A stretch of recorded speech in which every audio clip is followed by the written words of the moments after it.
Setiap hari kita berjalan di tempat yang sama, melihat warna yang sama, hijau, segar, seolah tak pernah berubah.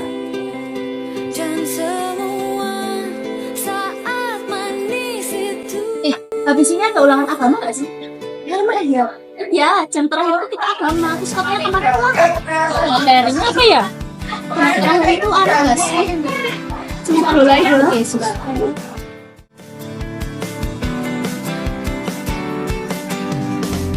Kita makan tanpa benar-benar mengenalnya, dan kita percaya tanpa pernah mempertanyakan asalnya. Katanya ini semua dari alam, sesuatu yang tumbuh dengan sendirinya, dengan cara yang seharusnya. Akan tetapi dunia terus bergerak, dan manusia mulai ikut campur. Pelan, hampir tak terasa. Apa yang awalnya sederhana perlahan berubah menjadi sesuatu yang berbeda.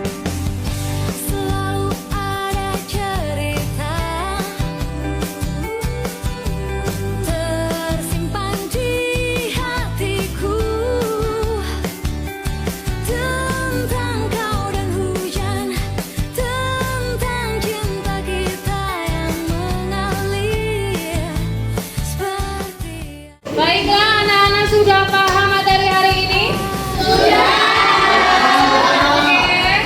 Selanjutnya kalian akan membuat kelompok besar. Satu kelompok itu 12 siswa. Dan carilah peristiwa yang dapat berdampak negatif bagi lingkungan. Sudah paham? Yuk, langsung duduk per kelompok dan kalian diskusikan. Kalau sesuatu diubah sedikit demi sedikit, hari demi hari, apa yang sampai ke kita masih sama seperti awalnya.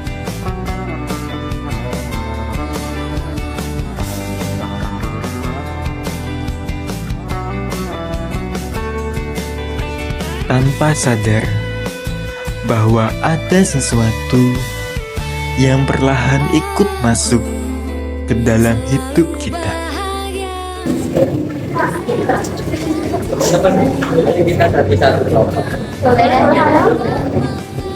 Gimana kalau kita masuk yang main dulu ya?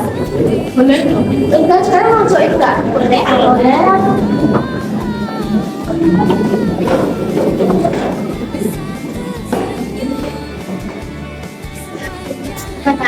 Kalian ada gambaran? Aku ada ide sih. Gimana kalau kita kan peristiwa yang dampak negatif bagi lingkungan itu tentang pestisida, tahu nggak? Jadi kita penelitiannya gimana? Kayak wawancara gitu nggak sih?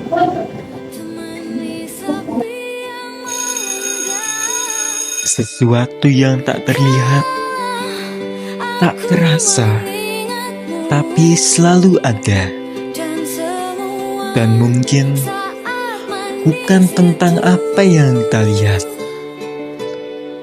tetapi tentang apa yang selama ini kita abaikan.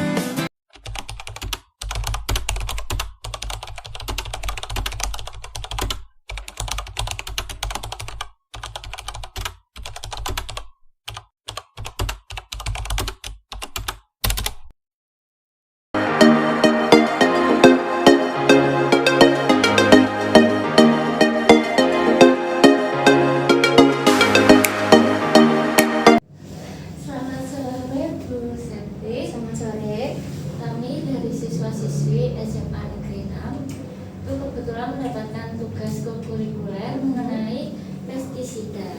Nah, kami itu pengen tahu lebih mengenai pestisida, itu penggunaan pupuk nitrogen di urea itu secara berlebihan dan terus-menerus seringkali menyebabkan penurunan pH tanah atau kayak asidifikasi. Itu manakah analisis yang paling tepat mengenai dampak jangka panjang asidifikasi terhadap ketersediaan nutrisi? Oke, jadi kalau kita bicara konteksnya asidifikasi itu kan sebenarnya karena penggunaan urea berlebih. Karena selama ini kan petani setelah ada program dengan pupuk, pemupukan itu kan sebenarnya memang hasil panennya melimpah. Tapi petani itu jadi mungkin ini ya persepsinya jadi kayak semakin aku pupuk semakin banyak hasil panennya. Padahal ketika kita menggunakan pupuk berlebihan itu malah mempengaruhi keseimbangan pH tanah sendiri. Nah, jadi kan kalau di tanah itu kan ada unsur-unsur yang memang dibutuhkan oleh tumbuhan. Contohnya ada fosfor, ada kalsium dan magnesium, itu penting banget untuk tanaman. Tapi karena adanya atau penggunaan urea berlebih ini, nah si fosfor ini akhirnya malah terikat oleh ion asam. Nah, sebenarnya kalau mau dijelaskan secara teknis itu ada kenapa mereka terikat dan lain sebagainya. Tapi dengan adanya penggunaan urea berlebih, pH tanahnya turun jadi asam, fosfornya malah terikat dengan ion yang lain, terus juga magnesium sama kalsiumnya malah larut karena air hujan juga. Akhirnya dia tidak bisa terserap dengan baik oleh tanaman. Dia malah kelebihan ureanya, unsur yang lain malah nggak ada. Nah, itu dampaknya malah bikin tanaman itu apa ya istilahnya, dia tidak tumbuh dengan semestinya. Biasanya kan kalau kita sebagai petani atau kita yang nanam sendiri di jangka waktu beberapa hari kita bisa memastikan estimasi tinggi tanaman itu sebenarnya harusnya tanaman yang sehat itu seberapa kayak gitu. Nah, dengan adanya pupuk urea yang berlebih ini malah dia jadi tidak maksimal untuk penyerapannya seperti itu. Mungkin itu ya. Jadi untuk jangka panjangnya akarnya bisa rusak dan mungkin dia tumbuhnya tidak maksimal, malah pendek. Sedangkan untuk tumbuhan-tumbuhan tertentu kan emang akarnya didesain panjang dan harus kuat. Kalau misalnya kena angin dia nggak roboh. Nah, ketika malah pakai ureanya berlebih, akarnya pendek, dia nggak kuat sampai tanah dalam, dia malah cepat roboh, cepat rusak. Terus jangka panjangnya juga produktivitasnya malah menurun walaupun dipupuk lebih kayak gitu. Jadi pupuknya tidak efektif. Seperti itu. Oke. Seperti itu. Gimana jawabannya? Aman? Oke. Baik, lanjut nomor 2. Pestisida spektrum luas seringkali membunuh organisme non-target seperti cacing tanah. Bagaimana hilangnya populasi cacing tanah secara drastis mempengaruhi kualitas fisik tanah? Oke, sebenarnya kita balik lagi ke fungsi cacing itu sendiri. Sebenarnya cacing itu fungsinya apa sih? Cacing itu kan dia bertugas sebagai pembuat biopori alami. Dia mengatur porositas tanah. Porositas sendiri itu seperti pori-pori dalam tanah.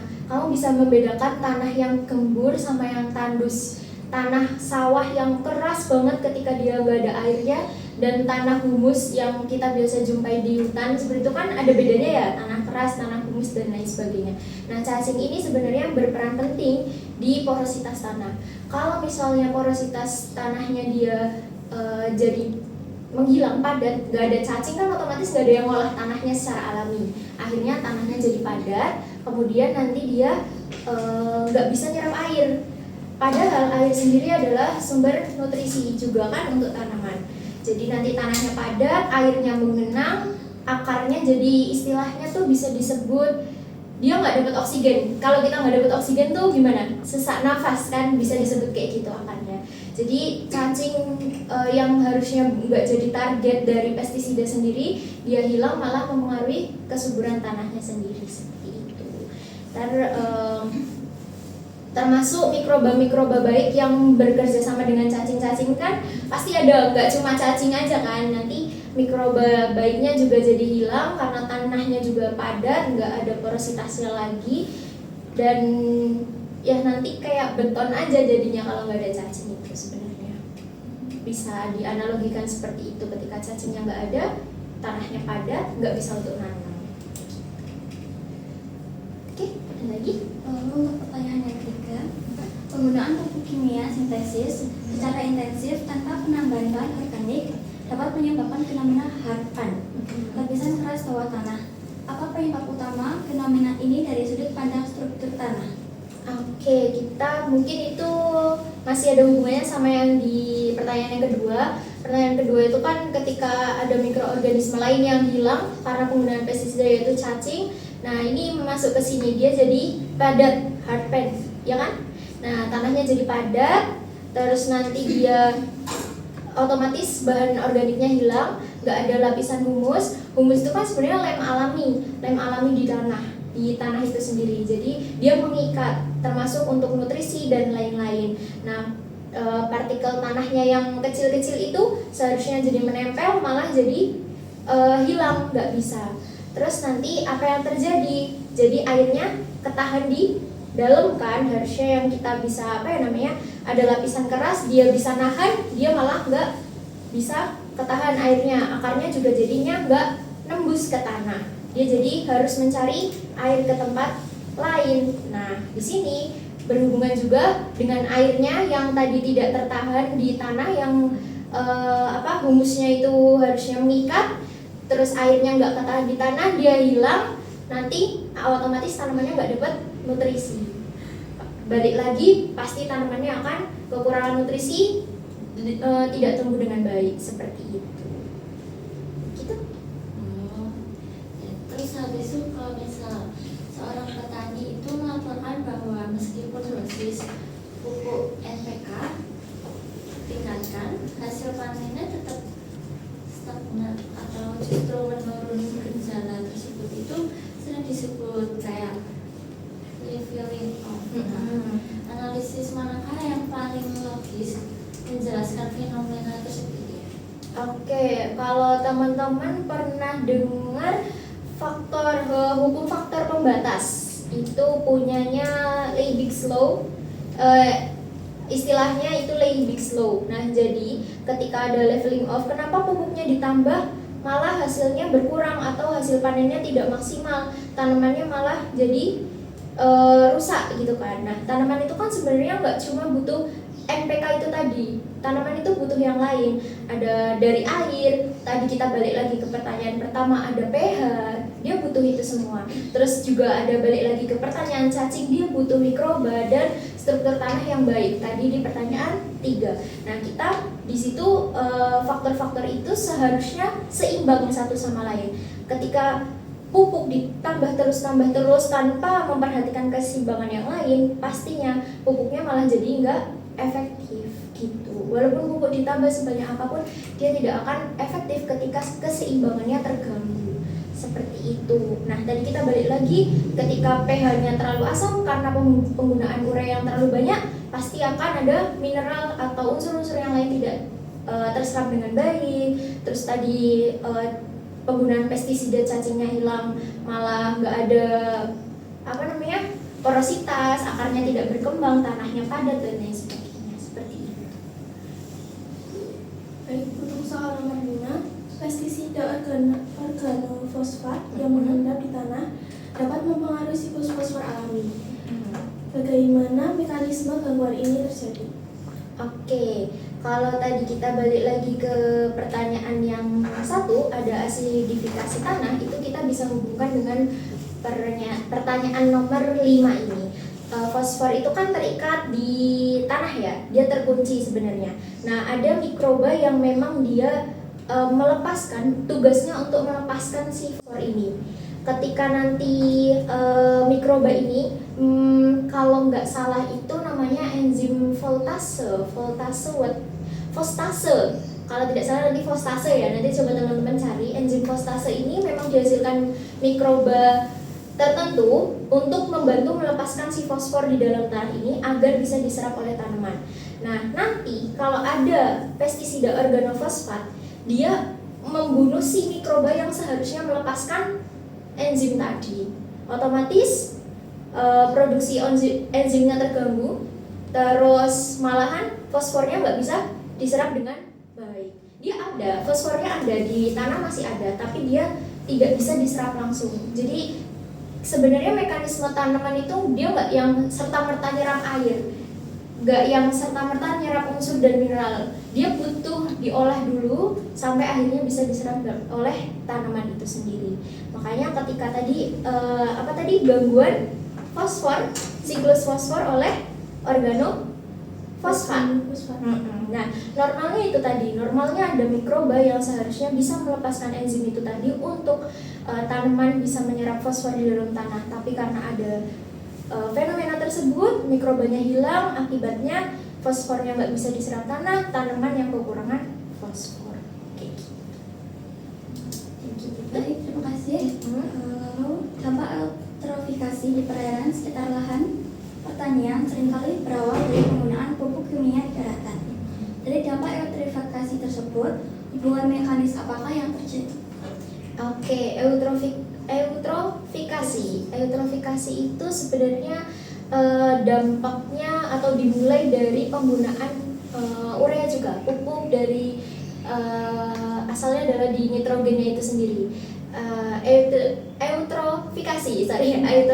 Eutrofikasi ini sebenarnya kan berhubungan dengan siklus N. Teman-teman udah belajar siklus nitrogen? Ada di biologi sebenarnya ada di situ siklus N itu nanti membahas tentang eutrofikasi juga. Dia sebenarnya kan dari pupuk nitrogen dan fosfor yang terlarut terbawa air, misalnya bisa air hujan, air yang di sungai kita nggak tahu, atau kita tanpa sadarkan menyiram tanaman, airnya tetap terlarut gitu kan, sampai akhirnya terbawa ke sungai, masuk ke sungai atau danau. Nah di sini akhirnya dia jadi salah satu unsur yang mempengaruhi tumbuh kembang alga. Jadi alga ketika eutrofikasi terjadi, dia larut ke si N-nya ini larut ke masuk ke sungai atau danau, dia mempengaruhi tumbuh kembang alga jadi berkembang pesat. Nah itu nanti misal kalau nggak salah tuh dulu teman-teman mungkin sekarang mungkin kalau di biologi ada istilahnya algas bloom. Pernah dengar? Mungkin nanti bisa dicari teman-teman di situ. Jadi nanti malahan alganya dia berkembang cepat. Cuma di sisi lain nanti dia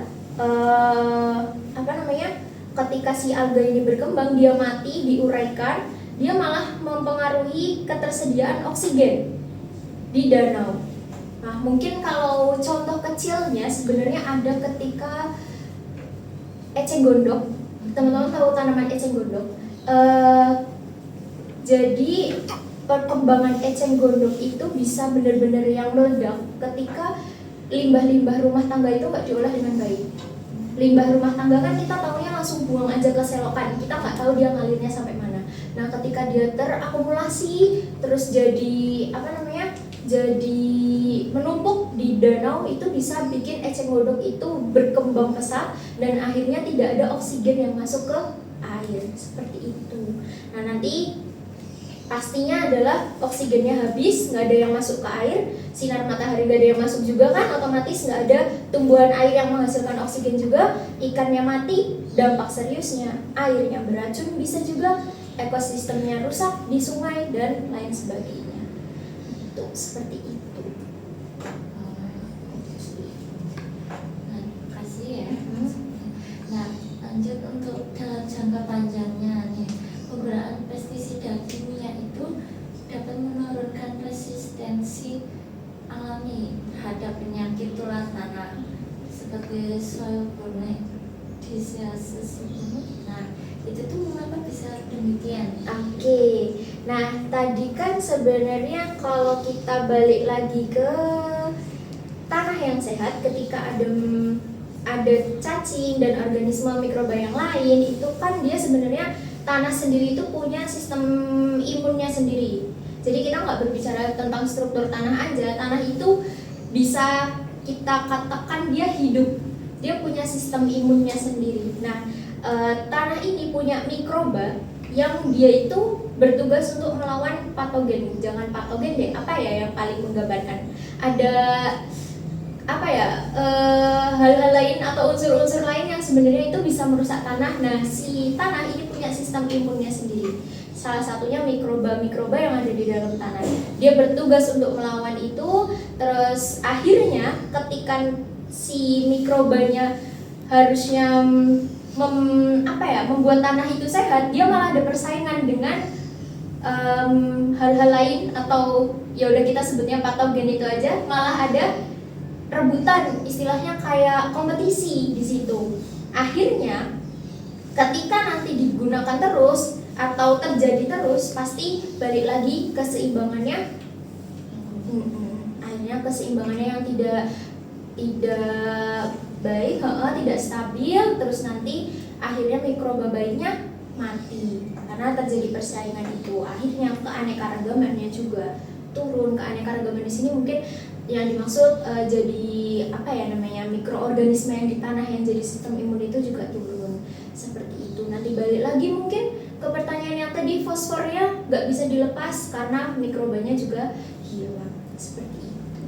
Berarti mikroba itu sangat penting ya di Penting banget. Yang kita abai biasanya kita buang apa aja ke tanah, padahal di sana ada ratusan bahkan sampai jutaan mikroba-mikroba yang membantu kehidupan kita tanpa kita tahu. Seperti itu. Baik, terima kasih untuk jawabannya. Soal selanjutnya yaitu pupuk kalium klorida sering meninggalkan residu klorida di tanah. Apa dampak akumulasi klorida yang tinggi bagi tanaman dari mikroba? Oke, kalau klorida itu ketika menumpuk di tanah mungkin dia akan sama perannya dengan nitrogen ketika terlalu banyak di tanah. Kalau nitrogen tadi meningkatkan pH tanah, menurunkan pH tanah, jadi asam, si klorida ini dia malah jadi menaikkan kadar garam di tanah. Dia menumpuk di tanah, kadar garamnya jadi tinggi. Kalau tidak salah itu istilahnya salinitas tanahnya jadi tinggi. Dia meningkatkan salinitas tanah. Nah, apa sih sebenarnya dampak yang terjadi ketika si klorida ini numpuk di tanah, garamnya tinggi? Dia pasti akan sulit menyerap air. Nah, balik lagi ke pertanyaan-pertanyaan selanjutnya. Sebelum-sebelumnya itu kan mereka berhubungan. Sebenarnya ketika kita menaruh pupuk yang berlebih, sebenarnya apa yang terjadi? Ternyata dampaknya sangat banyak, termasuk ke mikroba, ternyata ada klorida yang menumpuk, dia juga memperparah dengan tidak bisa menyerap air itu, bahkan daunnya tanaman itu bisa terbakar. Jadi kalau teman-teman itu pernah memperhatikan di sekolah, mungkin ada daun yang kering padahal hujan atau disiram terus, itu keringnya karena dia terbakar dari dalam karena menumpuknya klorida di dalam tanah. Itu bisa jadi ke situ. Terus yang jelas pertumbuhan tanamannya akan terhambat. Terus mikrobanya gimana? Mikroba-mikroba yang sensitif terhadap garam pasti dia akan menurun, aktivitas biologisnya akan menurun, dan akhirnya tanahnya terlalu asin. Kayak gini deh, pernah lihat serialnya Upin Ipin yang episode dia nyari cacing di dalam tanah, disiram air garam? Nah, itu mirip seperti itu. Ketika dia kan akhirnya tanahnya asin, panas kan di dalam, cacingnya keluar, itu gak cuma cacing, mungkin mikrobanya mati di situ. Mungkin itu analogi yang simpel menggambarkan ketika klorida terlalu banyak di tanah kayak gitu. Itu mungkin ada lagi? Iya, boleh. Balik lagi yang ke serial itu. Itu pernah kan sempat lihat itu. Iya. Terus habis itu aku jadi penasaran. Praktek lah. Iya. Nah, ini banyak gitu garamnya sama airnya gitu. Nah, tapi waktu dituangin itu kok nggak muncul gitu garamnya. Oke, nah mungkin di situ ada hal-hal yang akhirnya balik lagi ke sistem imun. Mungkin tanahnya masih baik, tidak segampang itu untuk kamu siram dia pakai air garam terus dia muncul. Garamnya juga kita mungkin kurang banyak. Ini kan kita menganalogikannya, kloridanya pasti akan numpuk banget kan sampai akhirnya daun itu terbakar. Jadi kayak nggak serta-merta kita siram terus itu juga emang serialnya juga cukup lucu ya, bisa langsung muncul banyak cacing dia dapat. Tapi itu kamu praktek di mana? Aku aku juga penasaran sebenarnya ini. Itu sih kedua prakteknya di depan halaman rumah gitu ada tanaman. Nah di situ kayak aku tuh praktek aja di situ karena itu tanahnya mumpung lagi basah. Terus ya udah. Oke, nggak dapat sama sekali, nggak muncul. Tapi waktu digali itu ada cacing. Nah itu mungkin dia nggak yang sampai muncul kayak cacing makanannya Rainbow itu ya, langsung wup dari tanah tuh. Mungkin nggak, dia muncul pelan-pelan ke atas karena di dalam mungkin panas dan lain-lain. Kemungkinan bisa jadi kayak gitu juga. Atau mungkin tanah di depan rumahku masih bagus, jadi masih seimbang walaupun kamu kasih garam segitu. Dosisnya kan nggak terlalu banyak ya, nggak kamu 1 garam plastik kamu kasih air terus ditumpahin. Nah itu juga komposisi air sama garamnya tuh juga harus benar kan. Kalau airnya kebanyakan dia kan nggak terlalu asin juga gitu. Mungkin seperti itu. Aki, ada pertanyaan yang belum cukup terjelaskan, nanti bisa kita ulang cek lagi. Oke, mungkin itu. Nanti kalau misalnya teman-teman mau cari jurnalnya juga aku kasih daftarnya dari semua yang aku jawab, karena menjawab kayak gini perlu ada data jurnal kayak gitu kan. Ya nih, jadi aku tidak menjawab based on pengalamanku juga belum terlalu banyak di lapangan, jadi nanti teman-teman bisa gali lagi. Ada lagi? Oke, udah cukup menjawab semuanya. Aman bener nih. Sama-sama. Baik, selamat siang. Sebelumnya Kak, perkenalkan dulu kami siswa-siswi dari SMA Negeri 6 Surakarta. Nah, tujuan kami di sini itu untuk tugas kokurikuler, yaitu penelitian. Kalau dari kami sendiri, dari kelompok kami sendiri itu penelitian tentang gimana sih pestisida itu membawa dampak bagi tumbuhan. Nah, untuk sebelumnya mungkin Kakak bisa perkenalan dulu. Ya, jadi namaku Valentino Sugiarto. Aku sebenarnya bukan ownernya ini, ownernya papaku. Cuma aku dari SMA seumuran kalian tuh udah ngurusin ini. Jadi sedikit paham. Cuma untuk belajar aku otodidak sih. Jadi langsung ke lapangan gitu. Buat pertanyaannya yang pertama ya Kak, proses dari penanaman melon sampai berbuah tuh kayak gimana sih kira-kira? Jadi melon ini kan beda kayak tanaman lain ya. Jadi kalau melon kalian udah tumbuh, melon itu langsung dibabat semua. Jadi pohonnya udah nggak bisa sekali doang. Pertama tuh dari biji dulu itu direndam dulu, terus ditutup pakai kain. Itu sekitar 1 hari 1 malam. Habis itu ada namanya proses semai. Jadi semai itu dari biji sampai kayak toge tuh. Itu sekitar semingguan. Habis itu udah semingguan, nanti udah mulai tumbuh, itu ada namanya proses pindah tanah. Itu sekitar 2 minggu sampai 3 mingguan. Habis itu nunggu lagi sekitar 2 minggu 3 minggu, itu dia mulai nanti tumbuh bunga-bunga gitu. Nah, bunga-bunga itu nanti dikawinin. Kawinin itu namanya polinasi. Gitu. Nah, polinasi pun itu prosesnya nggak langsung bareng. Di polinasi itu memakan waktu seminggu karena kesiapan bunganya itu nggak semua siap, jadi beda-beda lah gitu.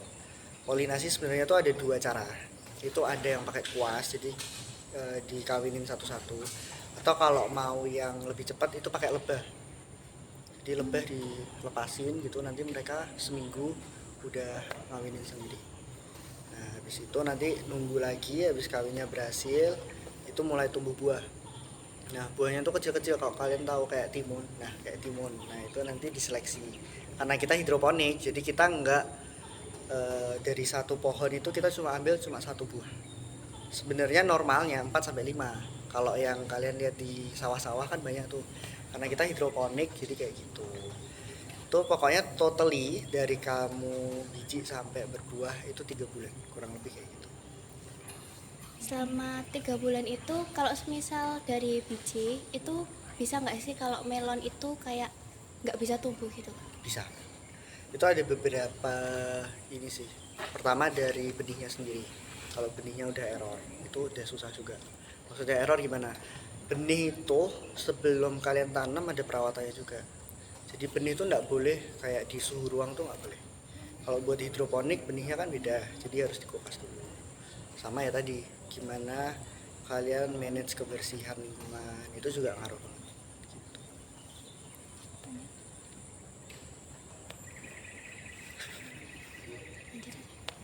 Terus pemakaian pestisida dalam proses penanaman itu diberikan pada periode atau jangka waktu keberapa?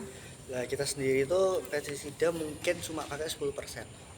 Kenapa? Karena kita pakai cuma di obat-obatan. Obat-obatan untuk apa? Misal buat hama-hama kayak hewan-hewan atau kayak jamur-jamur, itu obatnya pestisida. Tetap kita pakai, cuma itu paling sedikit sekali. Kalau untuk pupuk sendiri kita kan udah pakai pupuk organik yang kimia.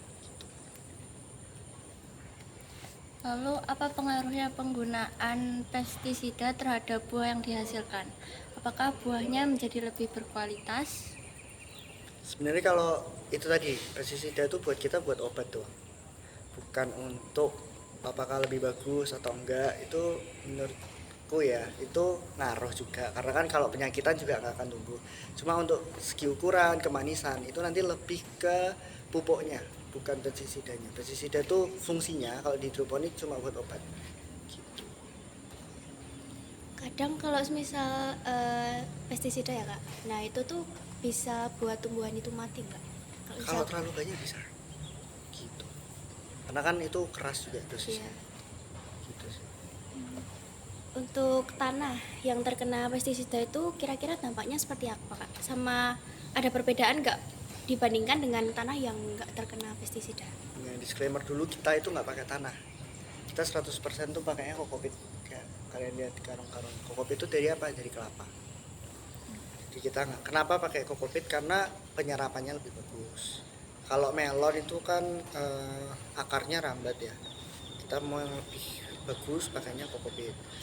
Nah, balik ke pertanyaan tadi, kalau misal kena pestisida atau enggak, jujur kita nggak tahu. Karena kita pestisida itu bukan di tanah, makanya di tumbuhannya. Misal ada jamur ya kita benar-benar cuma semprotin di bagian yang sakit doang. Jadi semuanya tidak sakit ya kita nggak pakai pestisida. Karena itu nggak sehat juga buat manusia kan. Jadi kita meminim itulah. Berarti itu pure pakai kelapa ya? Untuk media tanamnya iya, pakai kokopit itu dari kelapa. Kira-kira menurut kakak dampak pestisida terhadap lingkungan itu kayak gimana? Lingkungan ya, kalau kita ngomongin tanaman sendiri, kita termasuk yang terdampak. Karena sekitar kita itu kan padi, mereka pestisidanya lumayan kuat. Waktu masuk ke kita ke greenhouse, pengaruhnya apa? Ya itu hama-hama pada masuk, karena pestisida itu juga bikin kalian tahu lava-lava kayak buat gitu. Ya itu termasuk gitu sih. Jadi kita terdampak juga lingkungan, misal ada tumbuhan sayuran pakai pestisida banyak, sebelahnya ada tumbuhan yang buah-buahan, itu terdampak gitu. Bisa apa? Bisa mati karena kan dosisnya tuh kan keras.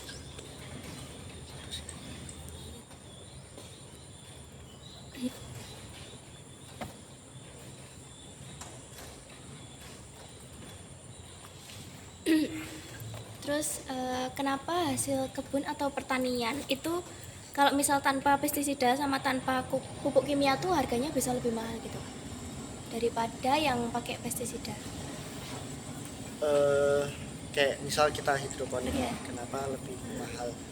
Karena satu, maintenance-nya juga mahal banget. Kita perlu pestisida itu kan fungsinya buat ini ya guys, buat biar hewan-hewan tuh nggak masuk. Otomatis kalau di luar kan pestisidanya harus kuat buat protect dari hewan-hewan itu. Kalau kita mau minim ya kita harus tutupin kan lingkupnya. Nah itu juga maintenance-nya di situ, itu lebih mahal. Kedua, dari pupuk organik ini juga mahal banget. Jadi itu sih yang mempengaruhi harga. Kalau misal melon sendiri itu apa harus pakai pupuk organik atau mungkin emang kakaknya mau yang pakai pupuk? Tergantung ini cara tanamnya. Kalau konvensional ya bisa di sawah, mau pakai pupuk bima juga bisa. Kalau yang sawah-sawah itu pupuknya pakai pupuk bima. Bisa sebenarnya buat pemanisnya. Cuma kan kita hidroponik, jadi memang dianjurkan dengan sistemnya kita itu pakainya pupuk organik karena cair. Berarti pestisida itu nggak berpengaruh terhadap rasa atau kemanisan atau Enggak, gimana? pestisida itu buat obat, lebih ke proteksi imunnya. Berarti yang kira-kira berdampak besar sama pertumbuhan melon sendiri itu apa Kak? Apakah dari pestisida? Itu dari pupuknya. Jadi pupuknya kita itu ada 2 macam, ada A sama B. Itu kalian boleh searching sendiri. Nah itu kayak pupuk kimia gitulah. Itu yang mempengaruhi sekali. Jadi itu kayak ada kalsiumnya, ada vitamin-vitaminnya. Itu gabungan dari vitamin-vitamin. Itu yang sangat mempengaruhi. Terus kira-kira menurut kakak sendiri dampak negatif sama dampak positif pestisida itu kayak gimana? Positifnya pasti itu tadi protek. Kalau negatifnya, kalau buah melon sendiri kebanyakan pestisida itu bisa pahit. Jadi kayak gimana ya, kayak nggak natural gitu loh. Jadi rasanya kayak obat-obatan malah.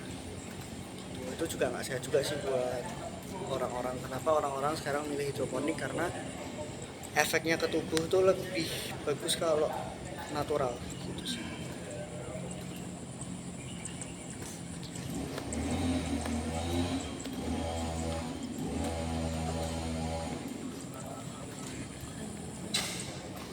Kira-kira kalau semisal kita bicarain suhu ya Kak, suhu sama cuaca buat pertumbuhan tumbuhan atau melon dan lain-lain itu kira-kira bagus saat curah hujan yang tinggi apa lebih baik kena panas yang banyak?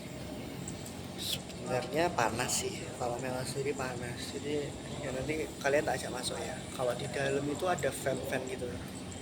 Jadi kayak ada kipas-kipas di atas itu buat karena kenapa panas ya itu fotosintesis kan, perlu matahari. Kalau hujan nggak fotosintesis tumbuhannya juga bakal mati. Karena tetap maupun hidroponik ada yang pakai lampu UV itu ngaruh cuma 1%. Tetap butuh matahari. Jadi kalau semisal kalian lihat harga buah-buahan atau sayur-sayuran itu pengaruh banget sama cuaca. Kalau hujan semua pasti lebih naik kan harganya karena yaitu basicnya tumbuhan adalah fotosintesis di matahari. Kalau mataharinya tidak ada pasti mahal gitu. Kalau semisal nih Kak kepepet banget kayak sebulan lebih itu kebanyakan cuacanya hujan. Jadi kayak semisal cuman panas itu 1 hari lah minimalnya. Terus kalau hujannya tuh kayak bener-bener curah hujannya tinggi itu gimana Kak? Kita udah ngalamin sih, baru aja akhir tahun lalu kayak gitu kan hujan terus ya di Solo. Akhirnya gimana ya, kayak kamu manusia aja nggak dikasih makan gitu, dikasih makan sebulan sehari tok, mati nggak? Mati. Kita nggak bisa apa-apa, mau dikasih vitamin nek kamu nggak kasih makan juga bakal mati. Ya kita nggak bisa kontrol, kita maksimalinya dengan vitaminnya dinaikin lagi. Cuma ya nggak ada matahari benar-benar ya udah berdoa. Mau gimana, nggak bisa apa-apa. Berarti nggak ada kayak Nggak ada opsi alternatifnya gitu. Makanya gagal panen juga banyak banget kan kemarin gara-gara itu. Kalau gagal panen kayak gitu terus nanti gimanain? Ya sudah, kita ngulang lagi karena memang nggak bisa kita jualnya kan grade-nya harus bagus karena kita sudah marketnya tuh ke supermarket. Ya terpaksa kita buang, benar-benar buang. Jadi bertonton tuh kita buangin semua untuk jaga kualitas namanya kita. Sama kalau misal kita misal beli melon nih Kak di supermarket, nah kan ada tester ya biasanya testernya itu kan dari buah yang berbeda dengan yang kita beli. Nah itu gimana caranya kok bisa melon itu radar kemanisan atau radar rasanya itu berbeda-beda satu sama lain? Basically sesimpel kalian sekolah nih sama-sama belajar kan, ada yang pintar ada yang nggak pintar, sama melon juga kayak gitu. Jadi kan kalau kalian lihat di situ itu tuh satu pot itu sendiri-sendiri. Nah itu kan terpengaruh, misal posisimu di sini sama di sini itu kan pasti beda dari segi matahari, dari segi angin, terus hama-hama juga pasti beda. Itu ngaruh juga. Cuma gini, pasti kalau kalian buka melon satu sama satunya itu beda juga. Tapi ada standarisasinya. Maksudnya gimana? Kita ada test break juga. Jadi ada alat kemanisan juga. Minimal kalau kita itu 17 sampai 18. Kalau normalnya itu 13. Nah, itu tetap nggak bisa dibilang semua sama, cuma paling indah hampir sama. Berarti kalau emang yang nggak memenuhi standarnya tuh berarti di Ya, itu ada grade-grade-nya sih kita. Jadi ada A, B, C gitu. kayak ada golongannya gitu ya. Kalau memang yang benar-benar nggak manis, kita kan ada produk jus juga, jadi kita jus gitu. Makanya paling kayak gitu sih. tips biar kita milih melon yang bagus tuh kira-kira ciri-cirinya kayak gimana? Melon tuh kan ada beberapa jenis ya guys. Ada yang benar-benar bersih, ada yang ada garis-garisnya. Kalau sepengalamanku di dunia melon, selama ini tuh aku tanam tuh ada sekitar 10 jenis dan itu beda-beda semua. Kalau mau tips yang manis tuh kalian lihat dulu bawahnya, kalian pupuk dulu, pupuk. Terus nanti kalian lihat dulu kalau bawahnya mulus, terus gak ada kayak cracknya, gak ada pecahnya, itu bagus. Terus dicium juga, melon tuh wangi, buah yang wangi. Kalau crack itu biasanya karena apa? Crack itu bisa kelebihan vitamin, bisa ketuaan juga, bisa juga jatuh waktu panennya gitu. Berarti kalau misal vitamin berlebih itu juga nggak baik? Itu juga nggak baik, sekali yang berlebihan juga nggak baik sih kayaknya. Ada lagi tanya. Ya, Mungkin ada kesan-pesan buat kakak buat teman-teman. ya semangat aja ya guys ya, semangat. Ada kata-kata hari ini nggak kak? Nggak ada, nggak ada. Gitu, ya. Mungkin dari aku terima kasih kalian udah milih kesini juga. Semoga dapat ilmu dari kita juga. Kalau kita panen jangan lupa main kesini juga. Gratis kak? Ya, pusing. Mungkin segitu dulu. Iya. Habis ini mungkin kalian aku ajak masuk deh, biar praktek bisa lihat-lihat gitu ya. Oke, sekian dari kami. Terima kasih. Apabila ada salah kata maupun perbuatan kami mohon maaf ya kak.